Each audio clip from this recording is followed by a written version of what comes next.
This is a video from the Clean Water for U.S. Kids program, which helps test cooking and drinking water for lead where children grow, learn, and play. This video is designed to overview how to take action to get the lead out of your drinking and cooking water. My name is Crystal Lee Powell-Jackson, and I'm an Outreach and Communication Coordinator for the program. Today, I'm joined with Jennifer Haponic-Redmond, our Program Director, and AJ Kondash, our Program Coordinator. Our agenda for today is to first talk about program results. Then we'll cover why is mitigation important, where does lead come from, how to view results in our portal, how to share your mitigation with others, and then we'll cover helpful resources. Now let's get into our program results. These results are from our Clean Water for Georgia Kids program, where we are helping schools and childcare programs throughout Georgia to test their cooking and drinking water for lead. In Georgia, in little over a year, we've sampled about 2,400 samples. And on average, the concentration we're finding is about 9.8 parts per billion in drinking water. The highest concentration we've found of lead is 2,996 parts per billion. And this was found in a kitchen. Lead results are measured in parts per billion. 1 part per billion is about the same as 1 drop of food coloring in a backyard swimming pool. If you look at the graph on the top left, you can see that more than 50% of the samples have lead below the American Academy of Pediatrics recommendation level of 1 part per billion. Because there is no safe level of lead in water, the American Academy of Pediatrics recommends that lead in drinking water should not exceed 1 ppb. Only 8% of the samples exceeded the state action level of 15 parts per billion. The state action level of 15 ppb is the level at which the EPA recommends more extensive mitigation should occur. 95% of our facilities had at least 1 tap with detectable levels of lead, with about 38% of the facilities having at least 1 tap with lead levels above the state action level.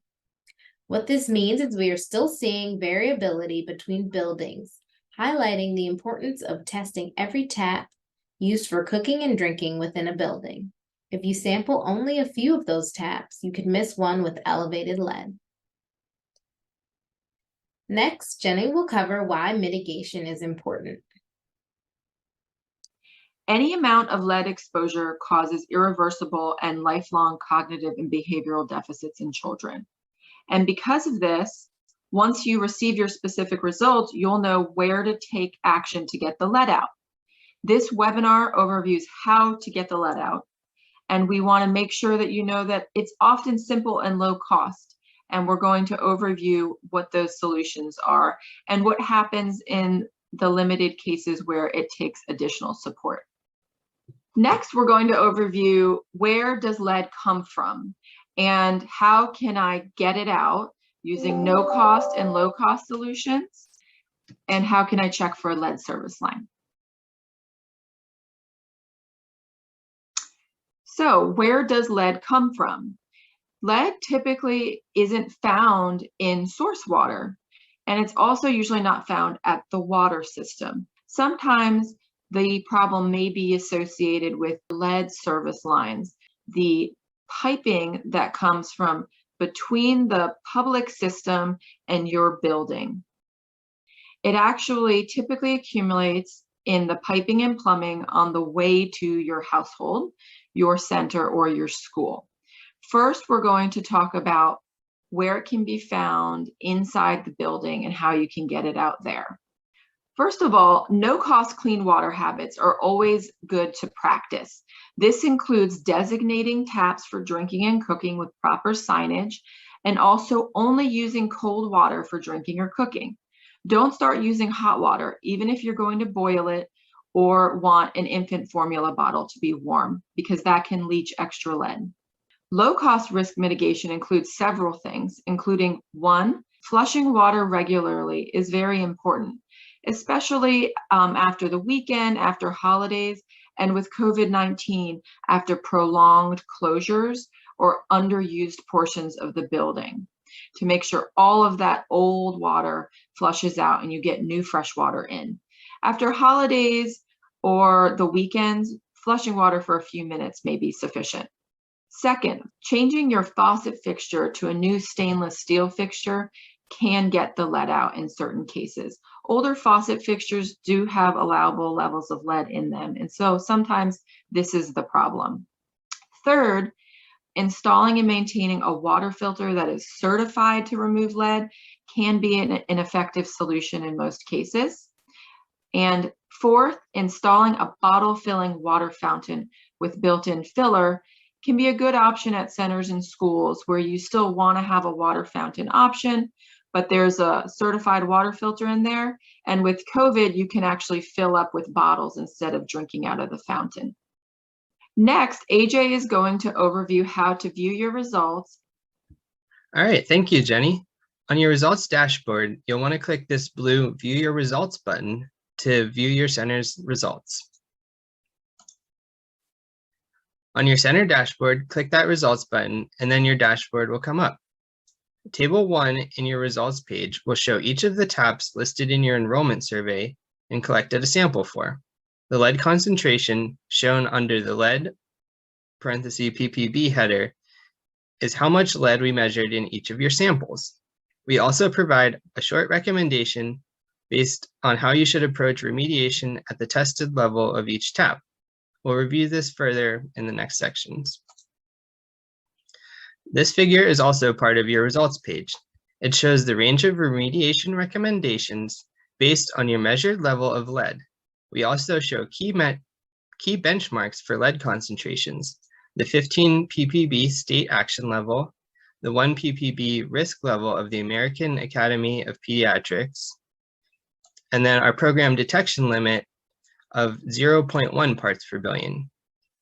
So in order to understand this figure, if you have a sample that's at or above 15 parts per billion, like Jenny said earlier, you should stop using the tap immediately. If you have a tap that has measured below 15 parts per billion, we do recommend that you practice some of the low-cost mitigation measures at the tap that we overviewed in the previous sections.